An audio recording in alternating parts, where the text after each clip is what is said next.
क्या का मन वही हो गई। जिस हाथ में 2-4 तंदूर के दाने हैं, हाथ हो गए, ये मुट्ठी खोलना ही नहीं चाहता। अरे ठीक है, ये लो, ये भी लो। फिर मुट्ठी क्या हो गई, खुल गई। और सुखिया की टोकरी हीरे जवाहरातों से देखो तो सही, नाम को अपना करें। इस छोटे से नाम को जप कर देखो तो सही। कृष्ण कृष्ण हरे कृष्ण कृष्ण हरे कृष्ण कृष्ण हरे कृष्ण कृष्ण हरे कृष्ण कृष्ण हरे कृष्ण कृष्ण हरे कृष्ण कृष्ण हरे कृष्ण कृष्ण हरे। इसी नाम की धुन तो द्वारकाधीश की आंखों से गंगा यमुना प्रवाहित कर रही है।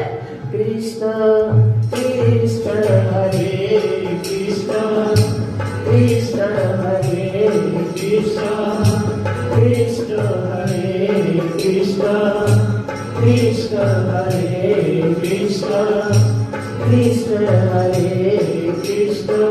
ज्यादा नहीं लगेगी, पक्की बात, अनुभव की बात, बहुत देर नहीं लगे।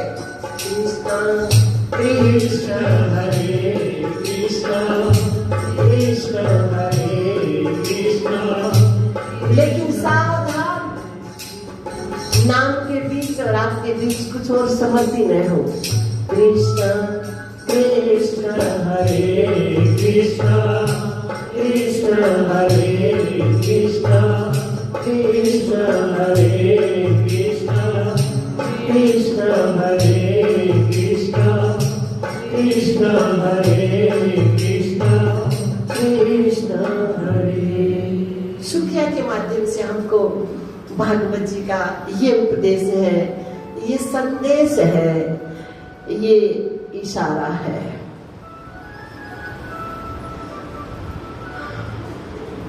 अब उखल बंधन लीला के माध्यम से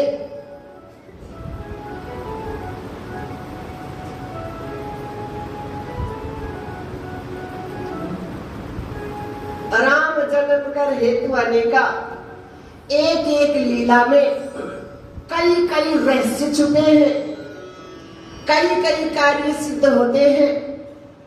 उखल बंधन लीला के द्वारा भगवान ने सबसे पहले माँ यशोमती के मन को देह अभिमान से सवेटा है। माँ पकड़ना चाहती है, ये नन्हा सा है और मेरा शरीर इतना हष्ट पुष्ट बड़ा है, लपक कर पकड़ लूंगी।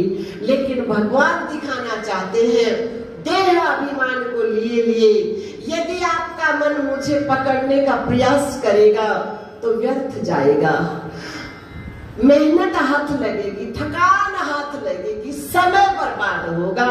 मुझे यदि पकड़ना है तो आपका मन देह अभिमान को छोड़े। जब माँ दौड़ते दौड़ते थक गई, मन शरीर से सिमट गया, ठहर गया मन, तो अपने आप क्या आ गए, पकड़ में आ गए, लो पाल लो।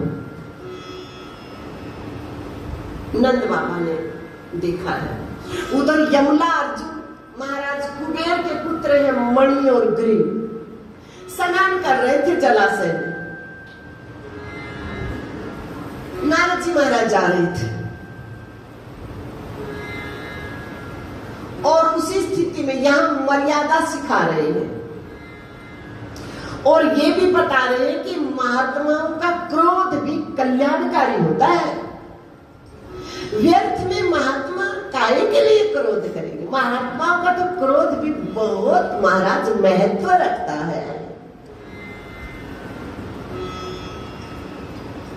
इतिहास उठाकर देखो, जब जब महापुरुषों का क्रोध बरसा है तब तब कल्याण ही हुआ है, कोई हानि नहीं हुई समाज की। ये दिखा रहे हैं। नारद जी महाराज ने बड़ा बचने का प्रयास किया, एक मर्यादा होती है। कल आपने सुना ना, भोजन पकाना है अग्नि के सानिध्य में तो जाना पड़ेगा, लेकिन ऐसा तो नहीं है कि वहां जल जाओगे, बचाव रखते हो, दूरी, उचित दूरी रखते हो। उसी में नहीं जाएंगे तो बात कैसे बनेगी। लेकिन उचित दूरी हो, एक मर्यादा हो, ये बता रहे नारद जी महाराज। जिस स्थिति में, उसी स्थिति में नारद जी के सर पे चढ़ने का प्रयास करने लगे। देखा नारद जी ने बीमारी असाध्य हो गई है, चीरा लगाना पड़ेगा, चीरा। बच्चे को फोड़ा हो जाता है ना, फोड़ा। माँ जानती है पस पड़ गया और ज्यादा हानि करेगा शरीर में, डॉक्टर के यहाँ ले जाती है, चीरा लगवाती है, मैलम पट्टी करवाती है और स्वस्थ हो जाता है। उसी प्रकार से महापुरुष ने देखा थोड़ा भयानक है, पस फैलेगा, ज्यादा हानि होगी, इसलिए उपचार कर देना चाहिए, चीरा लगाना चाहिए।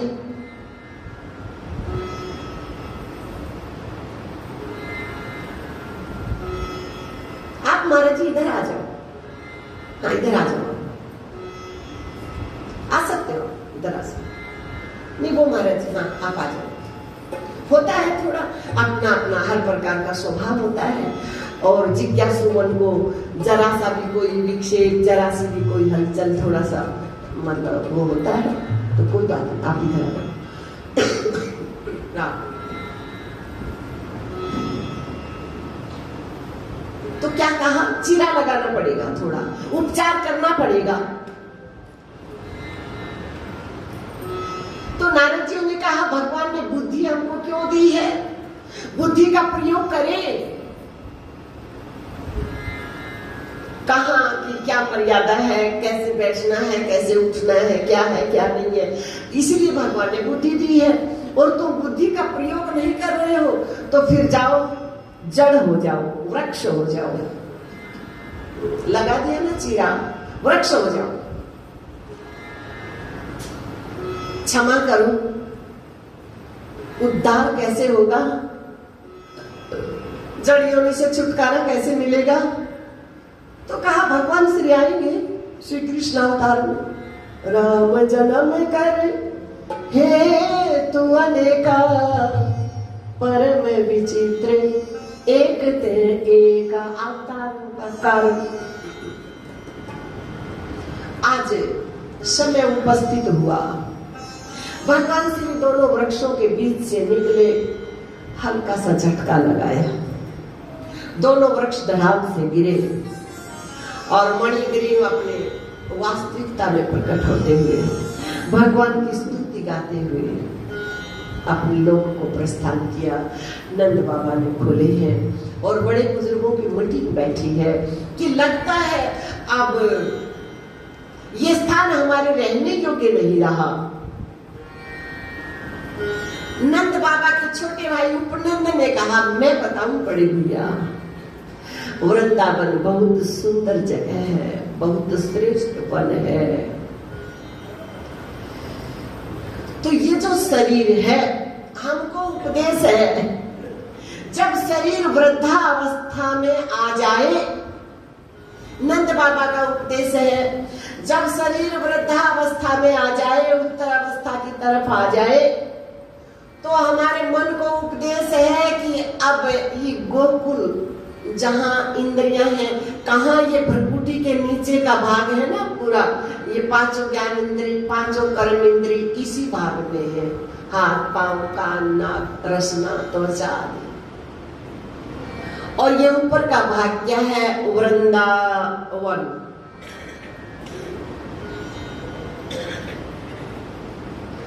तो अब उत्तर अवस्था में हम अपने मन को कहाँ ले जाएं, क्या कह रहे हैं, ये स्थान अब रहने योग्य, अब तो हमको शर्म आनी चाहिए। खाते खाते दांत निकल गए, अजी हुई ना तृप्ति भोगों से, त्याग किया फिर भी ना छूटा, मिलना जुलना लोगों से, अजी मैं मेरी से नहीं बचे, और राग द्वेष के रोगों से निर्दुख होकर दुखी हुआ, इस मन कपटी के सोगों से, अजी श्रवण मनन और पढ़ना लिखना ये खाली सब हथियार गए, जो पकड़ेंगे लखने वाले वो भवसागर पार गए। ये उपदेश है। ये उपदेश हमको देते हुए सभी को कहला दिया। अपने संतों ने सांगरेली वृंदावन को प्रस्थान किया, यथा योग्य स्थान स्वीकार किए। अब बलराम श्री कृष्ण छोटी छोटी गैया बच्चे चराने के लिए जाते हैं।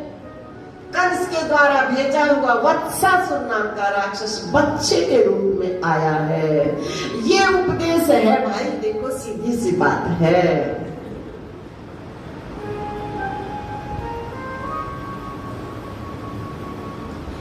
हमारे बाहर मत जाओ, दूसरों का नाटकबाजी, दूसरों की बुराई देखने के लिए अपने मन की लगाम मत ढीली करो। अपने भीतर ही समेटो, अपने भीतर ही देखो। कई बार ऐसा विचार, ऐसा कर्म जो हमारे मन ऐसा धोखे में रह जाता है कि ऐसा करने से सुखी हो जाऊंगा। वत्सासुर नाम का राक्षस बुराई,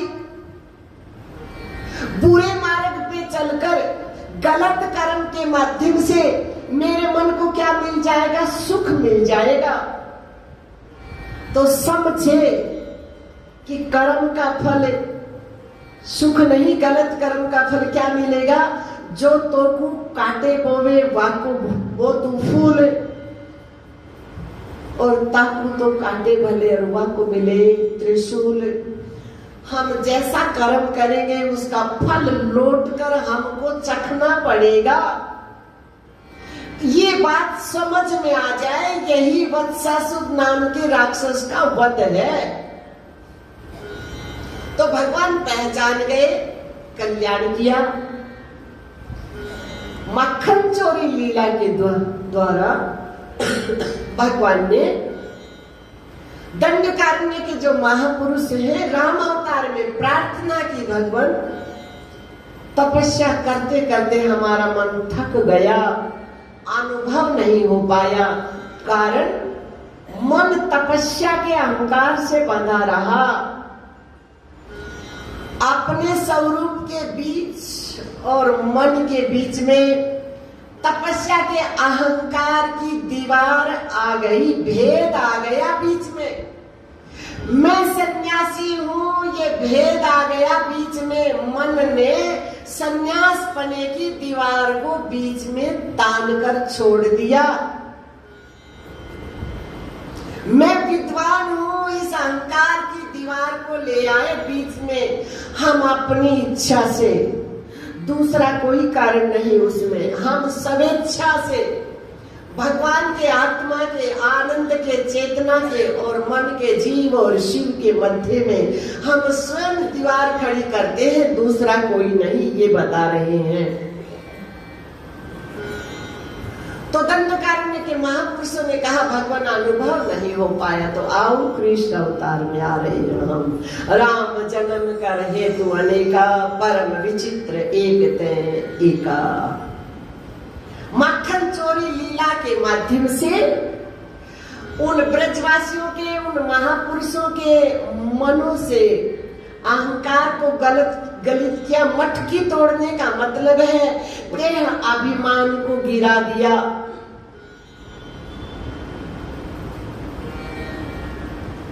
क्या कहूँ आज का, क्या कहूँ आज का हाल सखी, मेरी सब चतुराई छूट गई। मन शरीर से जुड़ा रहता है तब तक चालाकी चुस्ती करता है। क्या कहूँ आज कहाँ, अरे आज तेरे यहाँ आए थे ना, हाँ मेरे यहाँ आए थे, तू तो बड़ी हट्टी खट्टी, तू तो बड़ी बातें बनाती थी, मैं पकड़ ही मानूंगी। क्या रहा? बोली क्या कहूँ आज का हाल सखी, मेरी सब चतुराई छूट गई। मैं चलते चलते गिर भी पड़ी, मेरी दूध की मटकी फूट गई। मैं चलते चलते गिर भी पड़ी, मेरी दूध की मटकी फूट गई। चलने की डगरिया छूट गई। जिस मार्ग से मन जा रहा था वो मार्ग छूट गया और सही दिशा में आ गया मन। मुझे अपने शरीर का ही भान नहीं रहा। ये मटकी तोड़ने का भाव, माखन चोरी का भाव, माखन से मन को निर्मल हो गया, मन पावन हो गया, अपने साथ एक कर लिया, चुरा लिया समझो का मतलब अपने में सिमट गया। गोपाष्टमी का पर्व विद्वानों को बुलाया, स्वस्ति वाचना बड़ी गैया बच्चों को चलाने जाते हैं। तालवन में धेनुकासुर नाम का राक्षस है, बड़े दिव्य दिव्य फलों के वृक्ष है, लेकिन न स्वयं खाता है न किसी और को खाने देता है। ये दिव्य वृक्ष क्या है? देवी संपदा के गुण है, अच्छे अच्छे गुण, अच्छाइयां। धेनुकासुर कौन है? ऐसा मन जो अच्छाइयों को न स्वयं स्वीकार करता, न दूसरे को स्वीकार करने देता, न अच्छाई स्वयं सुनता, न दूसरे को सुनने देता, न अच्छे मार्ग पे स्वयं चलता, न दूसरे को चलने देता, विघ्न खड़ा करता रहता है। ऐसा जो मन है वही धेनुकासुर राक्षस है। बलराम जी ने इसका कल्याण किया। अब कालिया नाग जल को दूषित कर रहा है, इसके माध्यम से भगवान हमको क्या उपदेश दे रहे हैं, भागवत जी हमको क्या इशारा कर रहे हैं। बार बार कहा जा रहा है ये लीलाएं बहुत पहले हो चुकी हैं, आज इनको बार बार गाए जाने का मतलब क्या है।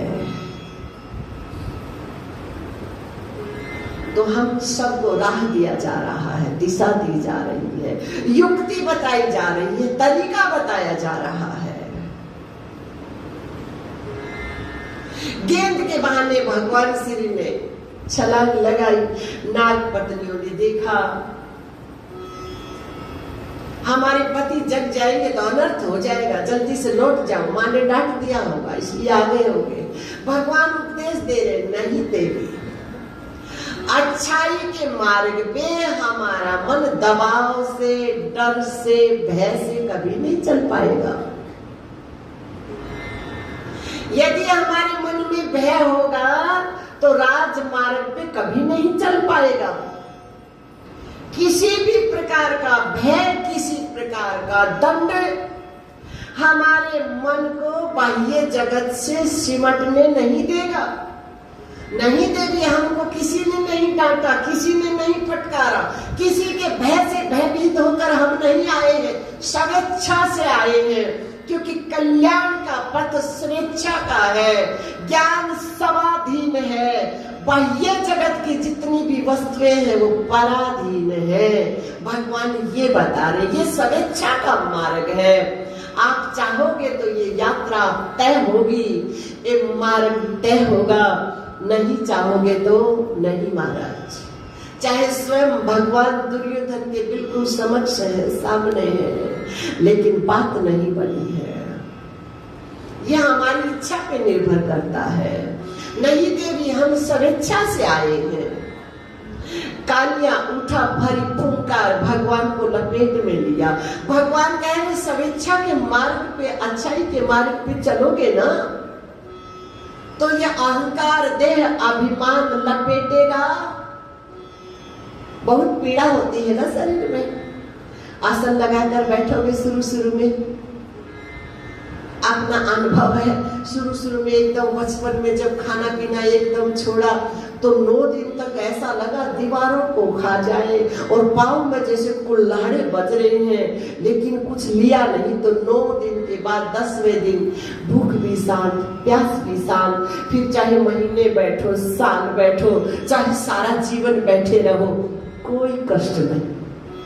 लेकिन पहले फुंकार मारता है ये अहंकार, मैं शरीर हूँ, मेरे शरीर में पीड़ा है, ये मर जाएगा तो मैं भी मर जाऊंगा, ये रुगण हो जाएगा तो मैं भी रुगण हो जाऊंगा।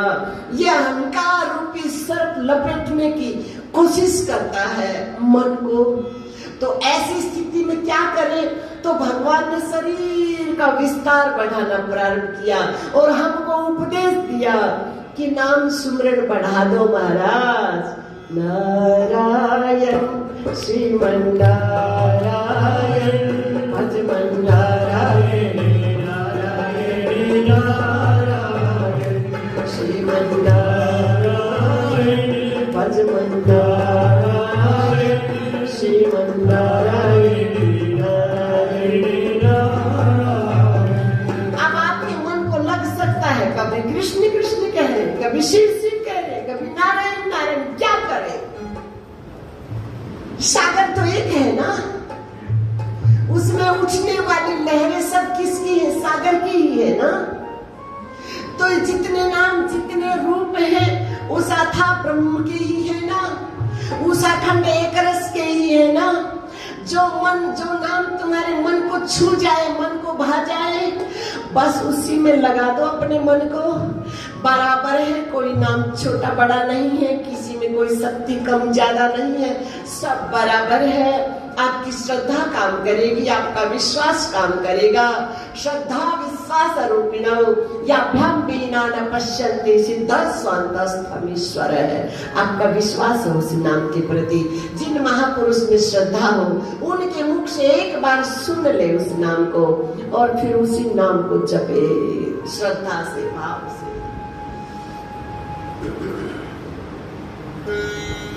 तो कहा नाम बढ़ा दो, नाम में मन लगा दो, शरीर से अपने आप हट जाएगा, शरीर की पीड़ा महसूस नहीं होगी। और काली की रग रग ढीली हुई। अब भगवान ने छोटा सा रूप धारण किया। कहा तुम्हारा मन इतना सुमरण में लग जाए। अब भगवान ने छोटा सा रूप धारण किया है, क्या बताना चाह रहे हैं? जब तुम्हारा साधन इतना बढ़ जाए, जब तुम्हारा मन इतना शांत हो जाए, जब तुम्हारा मन नाम का रूप ही हो जाए, जब तुम्हारा मन नामी में रमण करने लगे, तो मन में अहंकार नहीं आ जाने देना। महाराज मैं तो इतना सुमरण करता हूँ, मैं तो इतना बड़ा महाराज मठ मंदिर आश्रम वाला हूँ, मैं तो इतना बड़ा गृहस्थ हूँ, अहंकार नहीं आ जाने देना। नाना सा हो के रहना रे जगत में, नाना सा हो के रहना रे जगत में, छोटा सा बन के रहना रे जगत में, छोटा सा बन के रहना रे जगत में, तज देना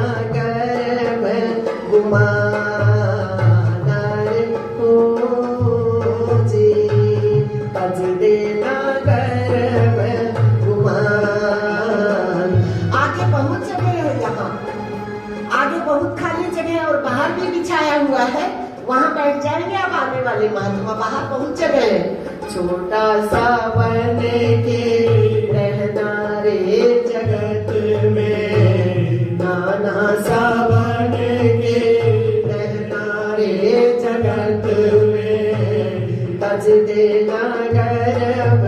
गर्भ तो उसका करे ना जो अखंड एक रस हो, जो मिट जाने वाला, मर जाने वाला, छूट जाने वाला, सड़ जाने वाला, उसका क्या अहंकार महाराज। ओम नमो नारायण आए पूज्य श्री आ गए हैं। नाना सा बन के रहना रे जगत में, छोटा सा बन के रहना रे जगत में, तज देना गर्भ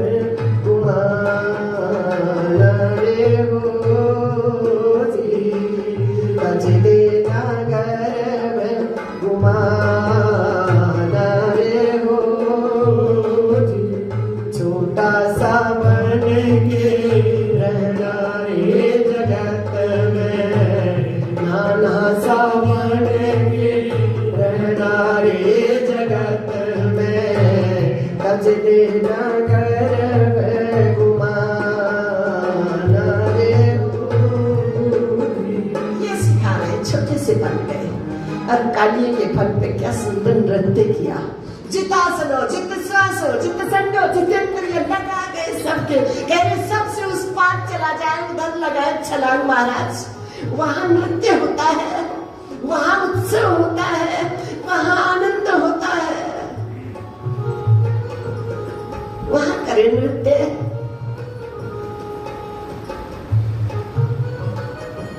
नागपति पत्नियों ने प्रार्थना की, नीचे उतरे। फिर कालिए ने फुंकार भरी, अब क्या बचा? बोले बचा क्या, सब तो आप ही का है, आपका आपको ही समर्पित है, सब तो आप ही हो।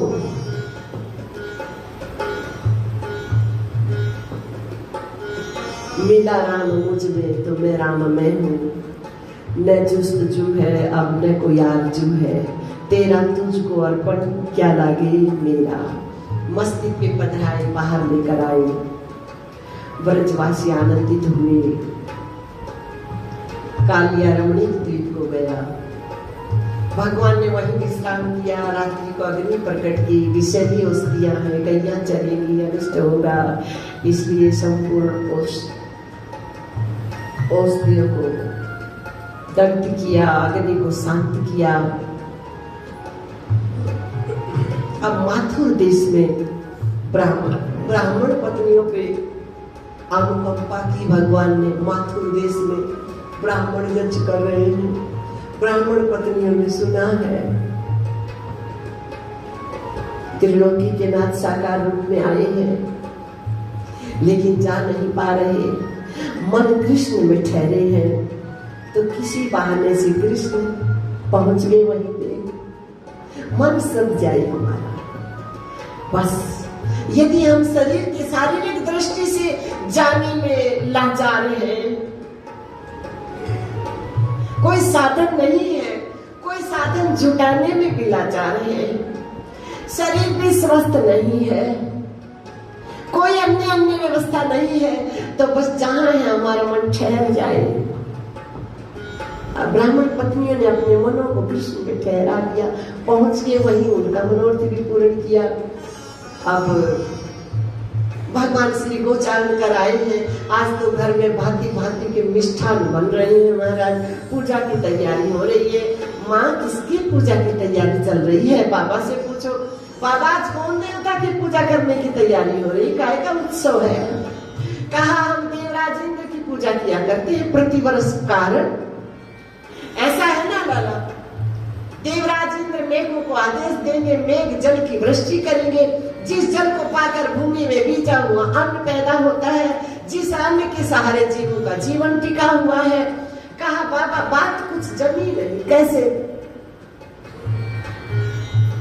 बोले जब सदशास्त्र महापुरुष बार बार कह रहे हैं ये जीवन कर्मों की खेती, जो बोओगे सो फल देगी।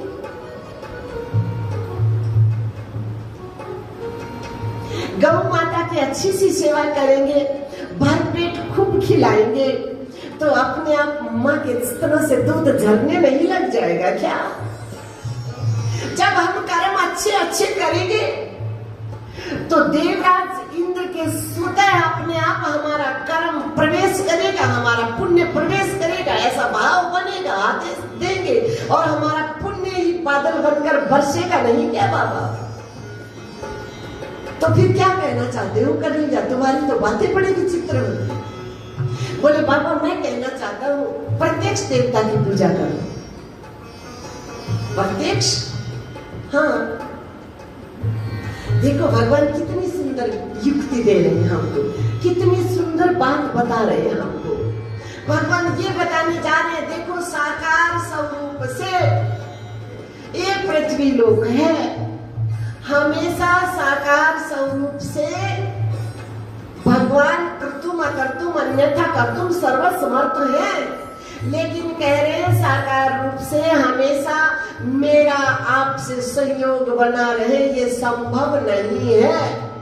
तो हमको युक्ति दे रहे, सहारा दे रहे हैं कि प्रत्यक्ष देव की पूजा करो। गोवर्धन पर्वत के लिए कह रहे हैं। वैसे गोवर्धन पर्वत ये हमारा शरीर है, इंद्रियां गोपी वाले हैं, मन नंद है, चेतना कृष्ण है।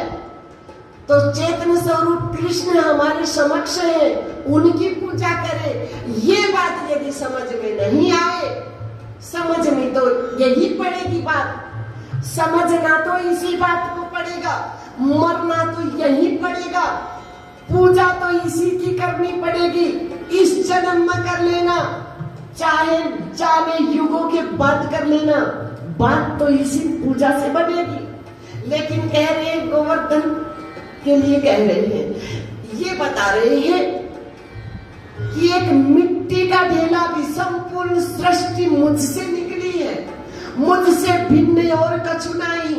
कहे कृष्ण सुन अर्जुन प्यारा, एक मिट्टी के ढेले में भी आप मुझे देखोगे, मुझे भजोगे, तो मैं उसी के माध्यम से, क्योंकि उस मिट्टी के ढेले की पूजा करोगे, वहां तुम्हारा मन सद जाएगा, तो उसी साधना के माध्यम से मैं तुम्हारे मनोरथ की सिद्धि कर दूंगा। ये बता रहे, किसी भी रूप में आप मुझे भजो, मैं आपके भजन का फल मैं ही हूं, मैं आपकी पूजा का परिणाम मैं ही हूं, मिलूंगा मैं ही आपको महाराज। किसी भी रूप में भजना, किसी भी रूप के सहारे, किसी भी साधन के सहारे तुम मन को ठहराओ, तुम्हारे मन में प्रकट मैं ही होगा, तुमको प्राप्ति मेरी ही होगी। ये बता रहे हैं। गोवर्धन की पूजा सब पहुंच गए। भगवान ने एक रूप बनाया है पुजारी जी का, और एक चतुर्भुज रूप बना, मुकुट पहन सज धज कर पर्वतराज की चोटी पे बैठ गए हैं। ले आओ जल, सब चल ले आए, लेकिन थक गए। मानसी गंगा प्रकट की है, सबने स्नान कराई है। अब भोजन ले आओ, सबका भोग स्वीकार किया है। नारद जी ने देखा कुछ बताना चाहते हैं, कुछ समझाना। संत तो संत होते हैं, संत बड़े परमार्थी घन जो वर्षे आए, तपत बुझावे और की अपनों पार से लाए। नारद जी महाराज पहुंच गए देवराज इंद्र के यहाँ। आज तो बड़ा आनंदित है महाराज, आज तो बड़े प्रसन्न चित्त लग रहे हो नारद जी महाराज। इंद्र देव जी ने कहा किधर से आ रहे हो? बोले बस देवराज इंद्र, जिधर से मैं आ रहा हूँ ना, उधर यदि आप भी चले जाओ, आपका मन भी चला जाए, तो आपके भी आनंद का ठिकाना नहीं रह जाएगा। क्या बात, महापुरुषों की तो युक्ति है, क्या तरीके हैं उनके पास। जिधर से मैं आ रहा हूँ, जिधर से मेरा मन आ रहा, उधर आपका मन एक बार झाके तो सही। देवराज इंद्र किधर इशारा किया महाराज, वो देखो। मात पिता तुम्हें शरण कहूँ किसकी, ऐसा भी शरण कहूँ किसकी, तुम बिने और न दूजा, प्रभु बिने और न दूजा, आस करूँ किसकी, ओम जय जगदीश। वो देखो वहां बिगड़ गए देवराज इंद्र, जहां देखने के लिए संकेत किया था उधर नहीं देख पाए।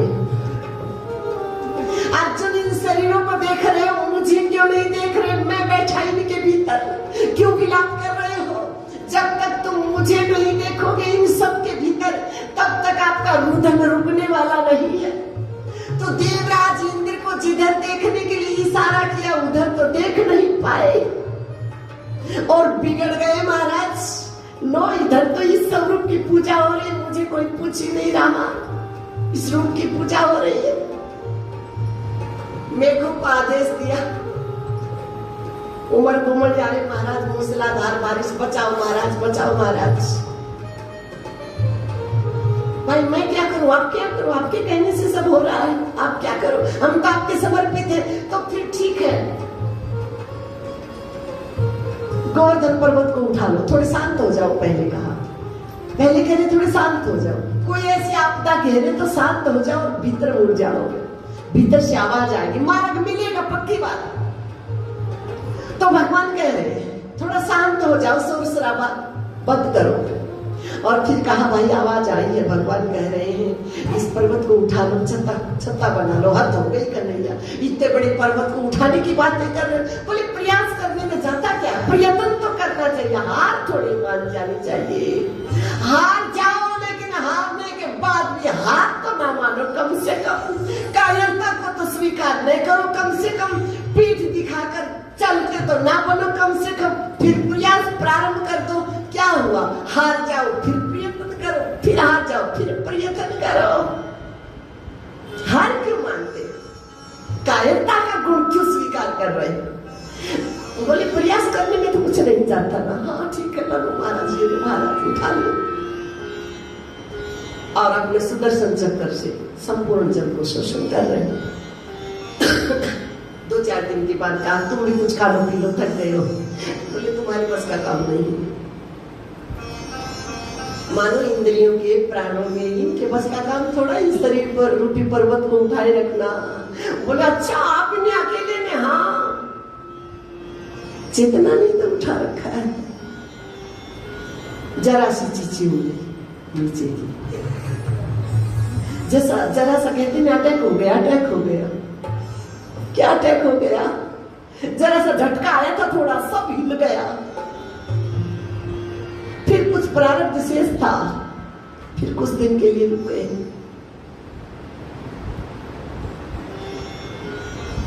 तो कहा नहीं बचाओ।